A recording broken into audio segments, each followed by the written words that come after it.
The only country where kids practice active shooter drills more than fire drills is America. From Columbine to Sandy Hook to the latest headlines, we've endured 25 years of repeating tragedy. What if AI logic, prediction, real-time insight could end this cycle? If you're into smart solutions that challenge the status quo, hit that subscribe button and turn on notifications. We can't change the system without you.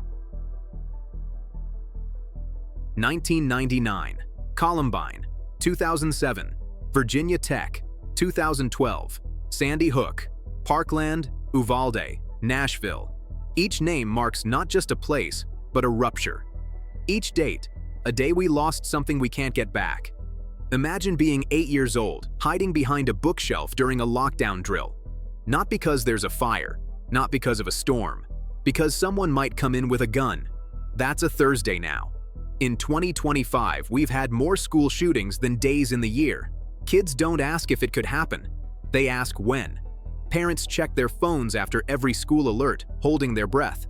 This isn't a security glitch. This is a cultural virus, and no one seems to know how to cure it. What gets lost in national statistics is the personal ripple effect. A traumatized student doesn't just struggle in class, they bring that anxiety home, to their siblings, to their communities. Schools become less about learning and more about survival. Teachers, often underpaid and overworked, are now expected to be frontline responders. Cafeterias echo with anxious chatter about threats rather than class projects. And yet, the cycle keeps spinning. Because even when tragedies strike, the noise fades.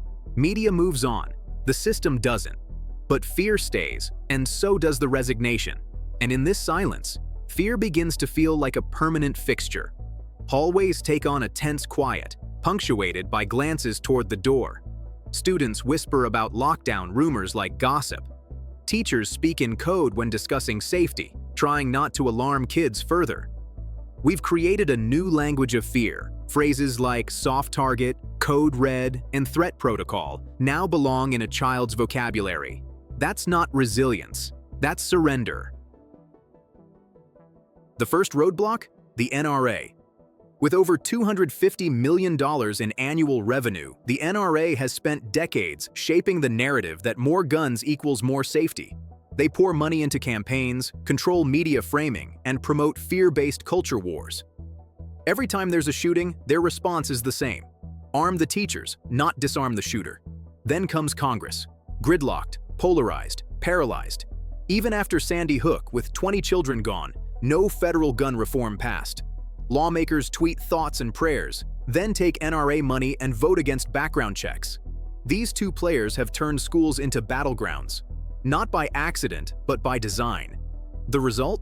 We've outsourced school safety to underpaid teachers, traumatized students, and aging metal detectors. And in the background, a vicious political loop plays out. Right-wing media rallies fear of government overreach. Left-wing leaders struggle to unify their message. And both sides use the issue more for elections than for solutions. The children? Collateral. We keep building school security systems the way we build airport lines. After the fact, reactive instead of preventative. But AI could change that, if we let it. And let's be honest, part of why nothing changes is emotional fatigue. After every tragedy, we cry, rage, post hashtags, and then we numb. Because staying outraged 24/7 is unsustainable. The system knows this. It banks on it. That's why AI isn't just a technology. It's a disruption, a logic engine immune to fatigue, fear, or funding cycles.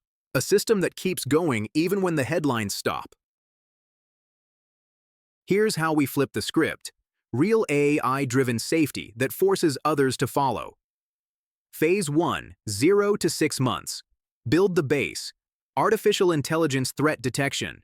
Existing camera systems get upgraded with behavior recognition. No facial ID, just posture, object movement, and known danger patterns. Mental health chatbots. Available anonymously to students. Early intervention for anxiety, aggression, and isolation. Safety audits. Every school gets a virtual audit. Where are the blind spots? What's the response time? What happens when a door doesn't lock? Phase 2. 6 to 18 months. Scale and integrate. Predictive analytics, not minority report. Just statistical flags. Sudden behavioral changes, aggressive posts, flagged keywords. Encrypted tip lines. AI filters for urgency, risk level, and false positives. Human teams act on the highest priority items. District dashboards. Real-time risk overview. Think weather radar, but for school safety. Phase 3, 2 to 5 years. National rebuild. National AI safety net. Data from schools, law enforcement, and mental health services combine. Privately, ethically, and reviewable. Gun licensing sync. AI doesn't take your gun, but if a judge flags you, it makes sure the system knows in minutes, not months. Ethics council, survivors, parents, ethicists, coders. They review every update, every line of code. Transparency is not optional. The NRA and Congress, they're not in charge of this. They've proven they can't be. This gets built by local school boards, governors, tech companies, and you. AI is the architect. Humans are the builders. No exceptions. But it doesn't stop at detection. AI can also reshape school culture by identifying patterns of bullying, exclusion, or emotional withdrawal before they metastasize. It can enhance counseling services by flagging students in silent crisis. It can offer educators real-time emotional dashboards, not to invade, but to understand. Because sometimes the difference between tragedy and healing is one adult knowing the right moment to ask, "Are you okay?" And if we get it right, we're not just preventing violence, we're creating environments where students feel seen, where mental health isn't a luxury, but a constant, intelligent presence in the background, where a system that listens can catch what a rushed adult might miss. That's the future we owe them. Yes, people will push back. Surveillance fears? Valid. That's why the AI isn't about faces or names. It's about patterns and behavior. All data is anonymized unless flagged for escalation, then reviewed by humans, not machines. False positives? That's why human review teams exist. AI, flags, and people decide. Privacy violations? Every algorithm gets logged, audited, and open to review boards. You can see exactly how decisions are made. Bias? Absolutely. And that's why every AI tool is stress-tested across districts, rural, urban, rich, poor. If it can't work fairly, it doesn't get deployed. The old fear is that AI will control us. The real fear should be that we'll keep letting humans fail without help. We have to ensure that oversight boards are not only diverse, but empowered. Parents, students, teachers, technologists, ethicists all need equal say. This isn't about surveillance states. It's about smart ecosystems designed by the people they protect. And if a district doesn't want it, fine. Make it opt-in.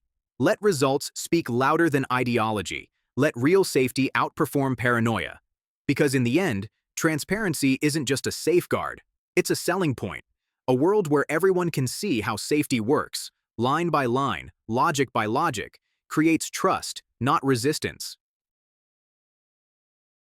A world where kids go to school without checking exits? Where lockdown drills are replaced by art classes? Where we didn't ban everything, we just got smarter? Imagine walking your kid to class knowing there's an AI watching, not spying, but protecting, not profiling, but preventing. This doesn't have to be science fiction. The technology exists. What's missing is courage. We can't erase what's happened, but we can stop what's next. We can build a smarter layer of protection, one that doesn't rely on fear, metal detectors, or reactive mourning. We can end the culture of expecting teachers to be shields and children to be statistics.